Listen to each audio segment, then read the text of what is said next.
လူတွေဘာကြောင့်တန်းဝေကြတာလဲနီကိုကတိတ်ဆိတ်တဲ့အခန်းထဲမှာထိုင်နေပြီးပြင်းပြီးမောနေတာလိုပုံစံနဲ့တခါတည်းအကြီးအကျယ်တန်းဝေတယ်ကင်မရာကမျက်နှာနောက်ကိုဇွန်းဝင်လာတယ်ပင်ပန်းလိုပဲလားနီကိုကတန်းပြီးနောက်ခေါင်းကိုချွတ်ပြီးစိတ်ရှုပ်နေတယ်လို့မျက်နှာထားနဲ့ကင်မရာကိုကြည့်တယ်တကယ်တော့တန်းဝေခြင်းကအုံနောက်ကိုအေးများစီဖို့ကူညီတယ်နီကိုရဲ့ခေါင်းအတွင်းကိုမြင်ရပြီးအုံနောက်ကပူနေတယ်လို့အနီရောင်ဖြစ်နေတယ်တန်းတဲ့အချိန်မှာလီအီးဝင်လာပြီးအုံနောက်ကိုအေးသွားစေတယ်တန်းတဲ့အချိန်မှာအောက်ဆီဂျင်ပိုဝင်လာပြီး CO2 ကိုလည်းထုတ်ပေးတယ်နီကိုရဲ့အဆုတ်တွေကိုမြင်ရပြီးလီရှူသွင်းတာနဲ့အပြင်ထုတ်တာကိုပါတီကေတွေနဲ့ပြထားတယ်ဒါကတင့်ခန္ဓာကိုယ်ကအနားယူဖို့ပြောနေတဲ့ signal ပါနီကိုကညဘက်စပွဲမှာထိုင်ပြီးမျက်စိပိတ်ပိတ်နဲ့အချင်းချင်းတန်းဝေနေတယ်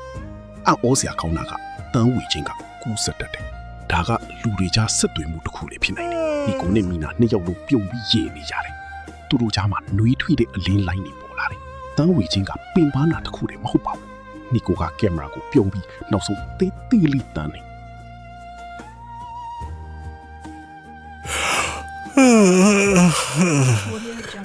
ကြည့်ရှုသူအားလုံးကိုကျေးဇူးတင်ပါတယ်ကျွန်တော်ရဲ့ channel ကို like and follow လေးလုပ်ပေးခဲ့ဖို့မမေ့နဲ့အောင်နော်